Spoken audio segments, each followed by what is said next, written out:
چاروں طرف لذیذ کھانوں کی خوشبوئیں اٹھ رہی تھیں۔ سال میں ایک دفعہ نیاز کا اہتمام کرتی تھی۔ تبھی میں نے اپنی چھوٹی بیٹی کو کہا، جاؤ جا کر سارے محلے کے بچوں کو بلا لاؤ۔ میں نے آج کی نیاز میں بریانی اور کھیر بنائی تھی۔ مجھے معلوم تھا کہ بچے اور چاول کھیر کس قدر شوق سے کھاتے ہیں۔ تب میری بیٹی آئی تو اس نے مایوسی سے کہا، امی، محلے میں تو ایک بھی بچہ نہیں ہے۔ کوئی ٹیوشن پڑھنے گیا ہے تو کوئی اپنے رشتہ داروں کے گھر میں۔ پوری گلی میں دیکھ آئی ہوں لیکن مجھے ایک بھی بچہ نظر نہ آیا۔ میں مایوس ہو گئی تھی۔ میں نے یہ ساری نیاز صرف بچوں کے لیے ہی بنائی تھی۔ ویسے بھی اس محلے میں ہم نئے آ کر بسے تھے اور میری زیادہ گھروں سے جان پہچان بھی نہ تھی۔ میں اور میری تینوں بیٹیاں مایوسی سے بیٹھے ہوئے تھے کہ اچانک ہی دروازے پر دستک ہوئی۔ میں نے دروازہ کھولا تو حیران رہ گئی۔ 10-11 بچے میرے دروازے پر کھڑے بھوکی نظروں سے مجھے ایسے دیکھ رہے تھے جیسے وہ نیاز کھانے آئے ہیں۔ ان کے چہرے پر صاف بھوک کی شدت کا احساس جاگ رہا تھا۔ میں انہیں دیکھ کر بے تحاشا خوش ہوئی۔ فوراً ہی انہیں اندر بلا لیا تھا۔ میری بیٹی جو بچوں کو بلانے گئی تھی وہ حیرانی سے انہیں دیکھ رہی تھی، پھر کہنے لگی، امی، مجھے تو ابھی کوئی بھی بچہ نظر نہ آیا تھا، پھر یہ اتنے سارے بچے جمع ہو کر کیسے آ گئے؟ میں نے اس کی بات پر زیادہ دھیان نہ دیا اور بڑی بڑی تھالیوں میں بریانی اور کھیر نکال کر ان بچوں کے سامنے رکھ دی۔ وہ جس طریقے سے نیاز کھا رہے تھے، ایسے لگتا تھا جیسے وہ واقعی غریب اور بہت زیادہ بھوکے ہیں۔ تھوڑی دیر میں میرے پتیلے خالی ہو گئے تھے۔ بس اتنا ہی کھانا بچا تھا کہ میں اور میری بیٹیاں شام کو کھا سکتے۔ مجھے ان بچوں کو دیکھ کر بہت خوشی ہو رہی تھی۔ پھر جس طرح خاموشی سے وہ آئے تھے ایسے ہی خاموشی سے واپس چلے گئے، لیکن مجھے نہیں پتا تھا کہ وہ بچے میری معمولی سے نیاز کھانے کا صلہ مجھے اتنا بڑا دے دیں گے۔ میرا نام شہناز ہے۔ میں ایک بیوہ عورت تھی۔ شوہر کے مرنے کے بعد مجھ پر 3 بیٹیوں کی ذمہ داری تھی۔ میری سب سے بڑی بیٹی 11 سال کی تھی، پھر ایک 9 سال کی اور دوسری 7 سال کی۔ ابھی تو میری بیٹیاں بہت چھوٹی تھیں کہ میرا شوہر میرا ساتھ چھوڑ کر چلا گیا۔ اس بھری دنیا میں میرے اور میری بیٹیوں کے سر پر ہاتھ رکھنے والا کوئی بھی نہیں تھا۔ اس لیے میں نے ایک کمرے کا چھوٹا سا مکان لیا اور اس میں کرائے پر رہنے لگی۔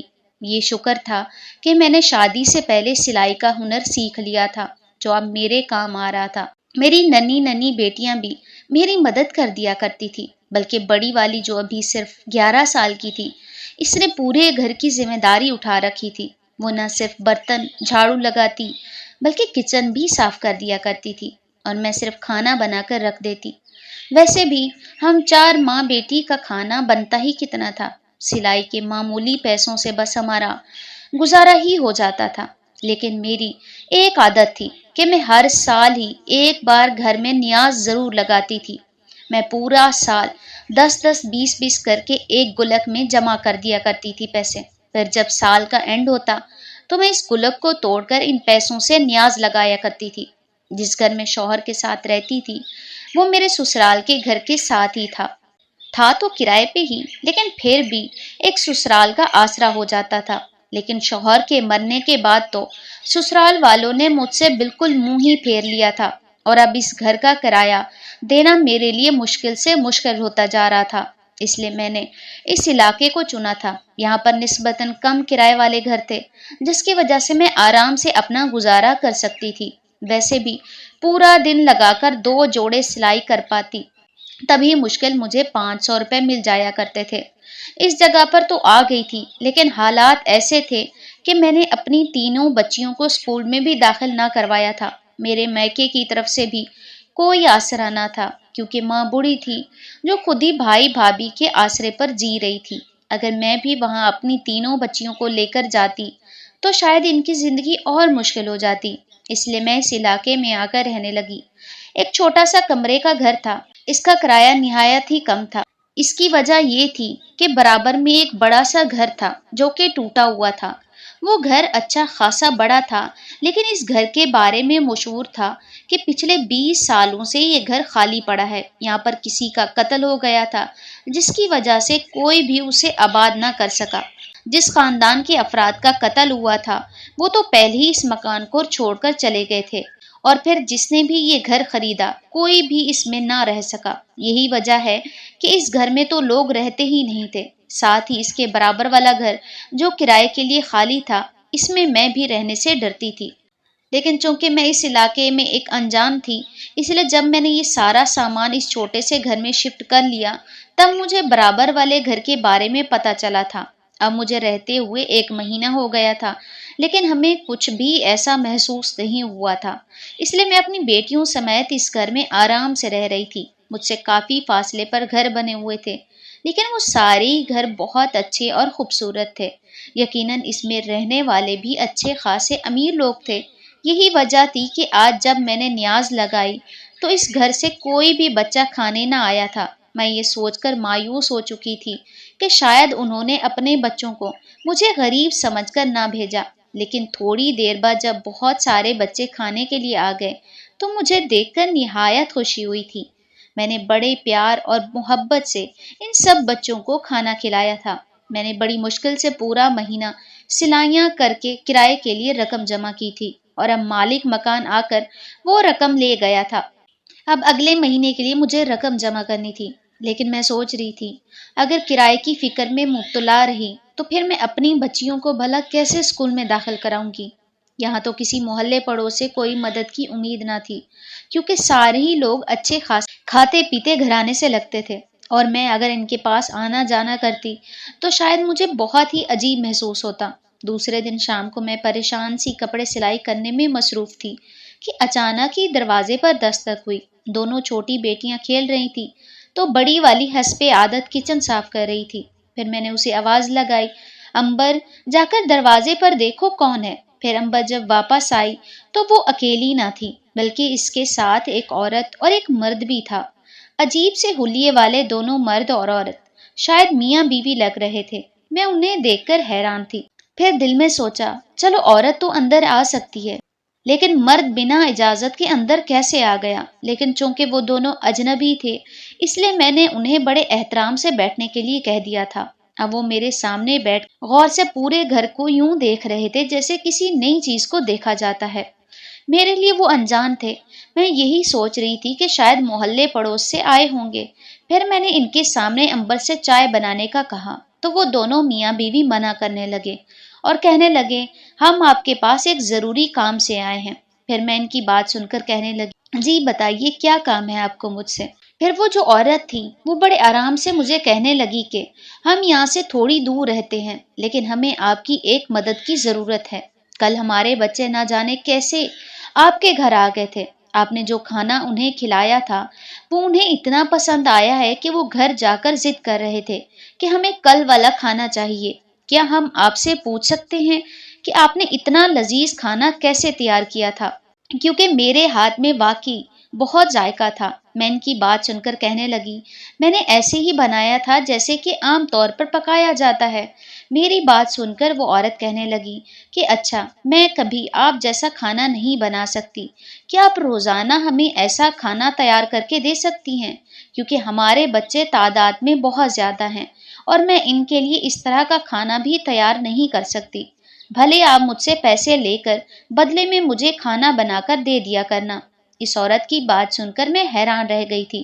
پھر دل ہی دل میں خوش ہوتے ہوئے اسے کہنے لگی جی کیوں نہیں، میں کھانا بنا کر دے سکتی ہوں، لیکن آپ کو بتا دوں کہ میں ایک بیوہ عورت ہوں، 3 بچوں کا ساتھ ہے اور میرے پاس خود اس وقت کچھ بھی نہیں ہے، اس لیے آپ کو پہلے سے ہی ساری چیزیں لا کر مجھے دینی ہوگی اور پھر میں آپ کو آپ کے حساب سے وہی کھانا تیار کر کے دے دیا کروں گی جو آپ کو پسند ہوگا۔ پھر دونوں میاں بیوی میری بات سن کر لاپرواہی سے کہنے لگے ٹھیک ہے، پیسے کی فکر نہ کریں، ہم آپ کو ابھی دے کر جا سکتے ہیں۔ ہمیں پتہ چل گیا ہے کہ آپ کس قدر مجبور عورت ہیں، لیکن ہماری بھی ایک شرط ہے۔ اب ان کی یہ بات سن کر میں ڈر گئی اور سوچنے لگی کہ نہ جانے وہ کون سی ایسی شرط رکھنے والے ہیں۔ پھر وہ عورت کہنے لگی دراصل ہم پورا دن گھر میں موجود نہیں ہوتے، بچوں سمیت رات کو ہی گھر آتے ہیں، تو اسی لیے آپ کو ہمارے لیے رات کو کھانا تیار کرنا ہوگا۔ پھر 11-12 بجے کے قریب ہم آپ سے کھانا لے کر چلے جایا کریں گے۔ ان کی اس بات پر میں کچھ چونک سی گئی تھی۔ پھر میں نے زیادہ دھیان نہ دیا اور ان سے کہنے لگی ٹھیک ہے، آپ فکر نہ کریں، آپ کو جس وقت کھانا چاہیے ہوگا میں اس وقت بنا کر دے دوں گی۔ پھر وہ میری بات سن کر کھڑے ہو گئے تھے اور پھر مرد نے کالی چادر اپنے کندھوں پر لپیٹی ہوئی تھی۔ اس نے اپنی چادر میں سے مجھے ایک نوٹوں کی گڈی تھمائی اور کہنے لگا، یہ خرچے کے پیسے ہیں، اب سارا سامان لا کر لذیذ کھانا پکا کر رکھ دینا، پھر کل ہم 12 بجے آ کر آپ سے کھانا لے جائیں گے۔ اس گڈی کو دیکھ کر تو میرا دل اچھل کر حلق میں آ گیا تھا۔ اتنے زیادہ پیسے تعداد میں نے آج تک کہیں نہیں دیکھے تھے، لیکن اپنی خوشی کو دباتے ہوئے میں نے انہیں رخصت کر دیا۔ میری بیٹی امبر، جو بہت سمجھدار ہو چکی تھی اور اپنی عمر سے بڑی بڑی باتیں کرتی تھی، میرے پاس آئی اور کہنے لگی، امی، دونوں میاں بیوی کتنے اچھے تھے، ہمیں اتنے سارے پیسے دے کر چلے گئے۔ اس کی بات سن کر میں مسکرا کر کہنے لگی، ہاں، پیسے دے کر گئے ہیں، لیکن بیٹا، انہیں ان پیسوں کے بدلے میں بہت سا کھانا چاہیے۔ تمہیں نہیں پتا کہ کل کتنے سارے بچے آئے تھے، ان کے بہت زیادہ بچے ہیں اور اتنے ہی مقدار میں انہیں کھانے کی بھی ضرورت ہے، اس لیے وہ اتنے سارے پیسے دے کر گئے ہیں۔ حقیقت بات تو یہ تھی کہ میں بھی دل ہی دل میں نہایت خوش تھی۔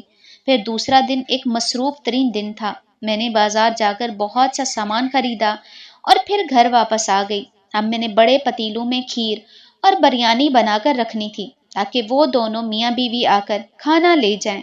چونکہ انہوں نے رات کے 11-12 بجے آنا تھا، اس لیے میں نے رات کو ہی کھانا بنانے کی تیاری کی تھی۔ پھر کافی دیر کے بعد میں نے اپنی بیٹی امبر کی مدد سے دونوں کھانے تیار کر لیے تھے۔ اب رات ہو چلی تھی، لیکن خوشی کے مارے میری آنکھوں سے نیند کوسوں دور تھی۔ میری تینوں بیٹیاں سو چکی تھیں، لیکن میں ان دونوں کے انتظار میں ابھی تک جاگ رہی تھی۔ مجھے یقین تھا کہ وہ دونوں ضرور آئیں گے، کیونکہ آخر وہ مجھے اتنے پیسے دے کر گئے تھے۔ پھر جیسے ہی رات کے 12 بجے ہلکی ہلکی آواز میں دروازہ بجنے لگا، مجھے معلوم تھا کہ دروازے پر کون ہوگا، اس لیے میں نے بغیر پوچھے دروازہ کھول دیا تھا۔ دونوں میاں بیوی تھے جو مجھ سے کھانے کا پوچھ رہے تھے۔ میں نے انہیں کہا، کھانا بالکل تیار ہے، آپ لوگ لے جا سکتے ہیں۔ وہ اپنے ساتھ بڑے بڑے تھیلے لے کر آئے تھے۔ پھر میں نے سارا کھانا اس میں ڈالا اور وہ تھیلے ان کے حوالے کر دیے۔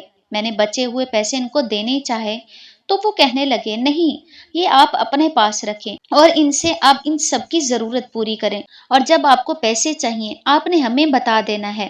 ان کی اس مہربانی پر میں خوش ہو گئی تھی۔ وہ جس طرح چپ چاپ کھانا لینے آئے تھے ویسے ہی واپس چلے گئے۔ بچیوں کی بھی آنکھ نہ کھلی تھی۔ اچھی طرح دروازہ بند کیا اور اندر آ کر سونے کی کوشش کرنے لگی، لیکن آج میری آنکھوں میں مستقبل کی پریشانیوں کے بجائے آنے والے وقت کے لیے اچھی امیدیں تھیں۔ اس کھانے سے اچھے خاصے پیسے بچ چکے تھے۔ میں سوچ رہی تھی، کیوں نہ میں اس علاقے کے اسکول میں جا کر اپنی بیٹیوں کو داخل کرا دوں تاکہ میری یہ پریشانی دور ہو جائے۔ دوسرے دن میں 10 بجے تک سوتی رہی اور تھکن کی وجہ سے شاید میری آنکھ نہ کھلی تھی۔ میری بڑی بیٹی امبر نے ہی مجھے اٹھایا، پھر کہنے لگی، امی، آج آپ کو کیا ہو گیا ہے؟ اتنی دیر ہو گئی ہے، آپ اٹھ نہیں رہی۔ روزانہ تو آپ صبح ہی اٹھ جاتی ہیں۔ میں اسے کیا بتاتی کہ روزانہ مجھے پریشانیاں سونے نہیں دیتی، لیکن آج تھوڑا ذہن ہلکا سا تھا تو اس لیے اچھے سے اپنی نیند پوری کی تھی۔ میں نے اٹھ کر دیکھا تو امبر نے پورے گھر کی صفائی کر لی تھی اور ساتھ ہی کچن بھی صاف کر رکھا تھا، لیکن ناشتہ تو مجھے ہی بنانا تھا۔ میری معصوم بیٹیاں میرے انتظار میں ابھی تک بھوکی بیٹھی تھی۔ مجھے شرمندگی سی ہوئی تھی۔ جلدی سے اٹھ کر ان کے لیے ناشتہ بنایا اور پھر تینوں کو تیار ہونے کا کہہ دیا۔ وہ میری بات سن کر حیران تھی کہ امی، ہم تیار ہو کر کہاں جا رہے ہیں؟ پھر میں نے انہیں کہا کہ تم تینوں کے لیے سرپرائز ہے، میرے ساتھ چلو، پھر پتہ چلے گا۔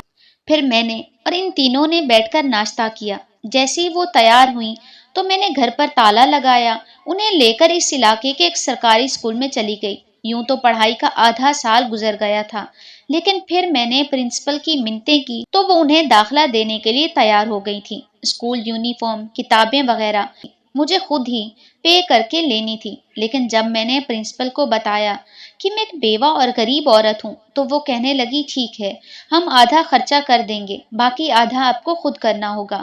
تو ان کی اتنی مہربانی کافی تھی۔ ویسے بھی میرے پاس اتنے پیسے تھے کہ میں ان کا یونیفارم اور کتابیں آرام سے لے سکتی تھی۔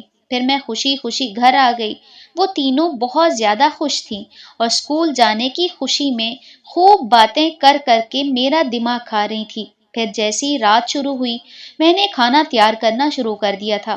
ادھر سناٹا ہوتا، ادھر میرے گھر میں پکوانوں کی خوشبوئیں اٹھنے لگ جاتی۔ دوسرے دن پھر وہ دونوں میاں بیوی آئے اور مجھ سے ڈھیر سارا کھانا لے کر چلے گئے۔ آج بھی وہ مجھے اچھے خاصے پیسے دے کر گئے تھے تاکہ دوسرے دن کے لیے میں ان کے لیے ایسے ہی لذیذ کھانا بنا سکوں۔ اب بیٹیوں نے ایسے ہی اسکول جانا شروع کر دیا تھا اور میں نے سلائی چھوڑ کر بس کھانا بنانے کا کام شروع کر دیا تھا۔ میں خوش تھی کیونکہ میرے حالات دن بدن بدلتے جا رہے تھے۔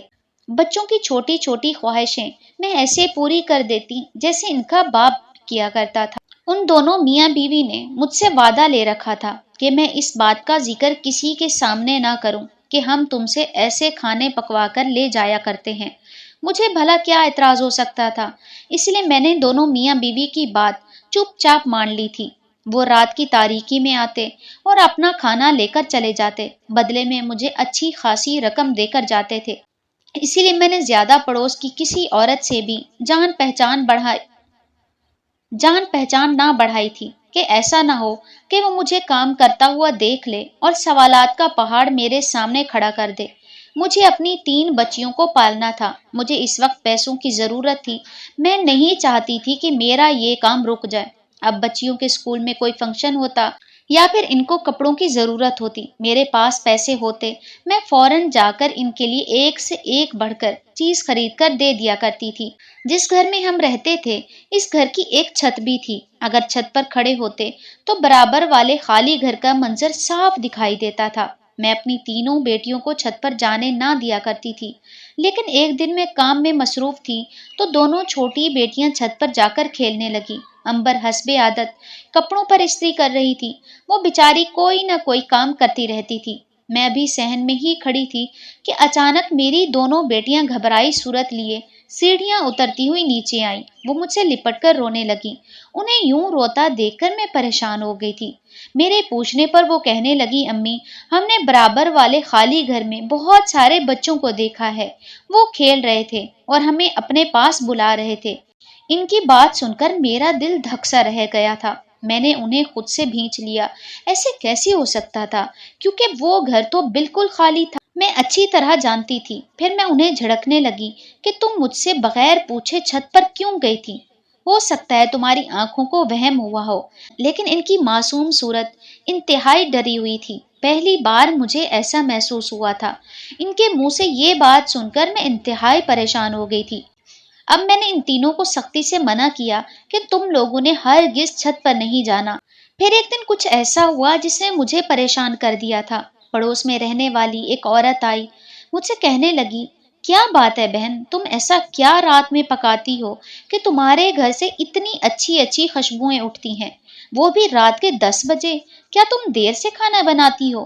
مجھے اس کی یہ بات اچھی نہ لگی تھی، اس لیے اسے ٹالتے ہوئے کہنے لگی، ہاں کبھی کبھی دیر ہو جاتی ہے، ویسے بھی میں بیچاری ایک غریب عورت ہوں، اکثر ہی میرے پاس پیسے نہیں ہوتے، جب پیسے آتے ہیں تبھی کھانا بناتی ہوں۔ اچھا لیکن تم تو روزانہ ہی بازار جاتی ہو؟ وہ عورت شاید میری تحقیقات کر کے آئی تھی۔ میں اس سے لاپرواہی سے کہنے لگی، ہاں میں بازار جاتی ہوں کیونکہ سلائی کا کام کرتی ہوں، مجھے لیس دھاگے وغیرہ لینے کے لیے بازار جانا پڑتا ہے۔ اب میری بات سن کر وہ مطمئن ہو گئی تھی، پھر تھوڑی دیر بیٹھ کر چلی گئی۔ لیکن مجھے اس عورت پر انتہائی غصہ آیا تھا جو میرے اچھے خاصے روزگار کو ختم کرنے پر تلی ہوئی تھی۔ میں جو اپنے آپ کو بڑی چالاک سمجھ رہی تھی، یہ نہ سمجھ سکی کہ محلے والے بھی میری ہر بات پر نظر رکھتے ہیں۔ انہیں بھی محسوس ہوتا ہے کہ میں تقریباً روزانہ ہی بازار جاتی ہوں اور کھانا بنانے کی خوشبوئیں ظاہر ہے ہوا کے ذریعے ارد گرد گھروں میں بھی ضرور جاتی ہوں گی۔ پھر ایک دن وہ دونوں میاں بیوی کھانا لینے آئے تو میں نے اپنی پریشانی کا ذکر ان کے سامنے کیا اور کہنے لگی کہ اب یوں رات کو کھانا بنانا میرے لیے بہت مشکل ہوتا جا رہا ہے، ایسا نہ ہو کہ لوگ مجھے تنگ کرنا شروع کر دیں۔ تو دونوں میاں بیوی اطمینان سے کہنے لگے، فکر نہ کرو، تمہیں کچھ بھی نہیں کہیں گے، چند دن لوگ باتیں بنائیں گے پھر خاموش ہو جائیں گے، لیکن ہم تمہیں اس کھانے کے بدلے میں اچھے خاصے پیسے دے رہے ہیں، دیکھنا چند دنوں میں ہی تمہاری زندگی بدل جائے گی، ورنہ 3 چھوٹی چھوٹی بیٹیوں کے ساتھ تم بھلا اپنی زندگی کیسے گزارو گی؟ تم ہم پہ اتنا بڑا احسان کر رہی ہو، ہمارے بچوں کو پالنے میں ہماری مدد کر رہی ہو، ان کی یہ باتیں سن کر میں خوش ہو گئی تھی۔ اب میں نے محلے والوں کی پرواہ کرنا چھوڑ دی اور خاموشی سے اپنا کام کرنے لگی۔ یوں کئی سالوں سے میرا کام خاموشی سے چل رہا تھا اور دیکھتے ہی دیکھتے میری بیٹیاں بھی جوان ہو کر میرے کندھوں سے آ لگی تھیں۔ لیکن اب محلے میں عجیب سی باتیں ہونا شروع ہو گئی تھیں۔ میں محلے والوں کی آوازیں سن سکتی تھی جو گلی میں کھڑے ہو کر آپس میں باتیں کرتے۔ رات کو ایسا محسوس ہوتا ہے کہ یہاں پر بہت سارے بچے شور مچا رہے ہوں۔ وقت گزرنے کے ساتھ ساتھ وہ مکان بھی بوسیدہ اور مزید کھنڈر ہو گیا تھا۔ میری سب سے بڑی بیٹی اب 19 سال کی ہو گئی تھی اور میں کہاں سے کہاں پہنچ گئی تھی۔ پھر ایک دن اچانک ہی ان دونوں میاں بیوی نے آنا چھوڑ دیا جو روزانہ رات کو مجھ سے کھانا لینے آتے تھے۔ اب ایک دن میں نے کھانا تیار کر کے رکھا تو وہ نہ آئے۔ میں تھوڑی پریشان ہو گئی تھی۔ بے چینی کے مارے مجھے پوری رات نیند نہ آئی۔ پوری رات انتظار کرتے میں جاگتی رہی اور وہ نہ آئے۔ میرا چلتا ہوا کام رک گیا تھا۔ یہی کام کر کے تو میں نے زندگی کے اتنے سال گزار دیے تھے اور میری بیٹیوں کو میں نے خود ہی جوان کر لیا تھا۔ لیکن اچانک سے میرا کام بند ہوا تو میں پریشان ہونے لگی۔ ابھی میں نے اتنی رقم بھی اکٹھی نہ کی تھی کہ آخر کو کل کو مجھے اپنی بیٹیوں کی شادی بھی کرنی تھی۔ پھر جب میں دوسرے دن بازار جا رہی تھی تو گلی میں کھڑے ہوئے لوگ باتیں کرنے لگے کہ یہ مکان جو بہت زیادہ بوسیدہ اور کھنڈر ہو گیا ہے اب گرنے کو ایسا نہ ہو کہ یہ گرے اور اس کے گرنے کی وجہ سے کسی کا نقصان ہو جائے۔ ہم بلڈرز منگوا کر خود ہی اس مکان کو گرا دیتے ہیں۔ ان کا یہ فیصلہ درست تھا۔ سارے ہی محلے والے ان کی باتوں سے اتفاق کر رہے تھے۔ انہوں نے کل بلڈرز منگوا کر اس مکان کو گرانے کا فیصلہ کیا تھا۔ پھر اس رات میں سوئی تو میرے پیروں تلے سے زمین نکل گئی۔ جب دروازے پر دستک ہوئی میرے سامنے وہی دونوں میاں بیوی کھڑے ہوئے تھے۔ وہ کچھ پریشان دکھائی دے رہے تھے۔ پھر کہنے لگے، بی بی تمہاری مہربانی جو تم نے اتنے سالوں تک ہمیں اتنا لذیذ کھانا کھلایا، لیکن اب ہم نہایت پریشان ہیں کیونکہ ہمارا اور ہمارے بچوں کا ٹھکانہ چھننے کو ہے۔ آج ہم ہمیشہ کے لیے یہ گھر چھوڑ کر جا رہے ہیں، لیکن یہ راز ہم تمہیں بتا کر جانا چاہتے ہیں کہ تم جن کے لیے اتنے عرصے سے کھانا بنا رہی ہو وہ انسان نہیں بلکہ جنات تھے۔ ان کی یہ بات سن کر تو میں حیران ہو کر انہیں دیکھنے لگی۔ ان دونوں نے گردن جھکا لی تھی۔ جب چہرہ اوپر کیا تو یہ دیکھ کر میرے اوسان خطا ہو گئے تھے۔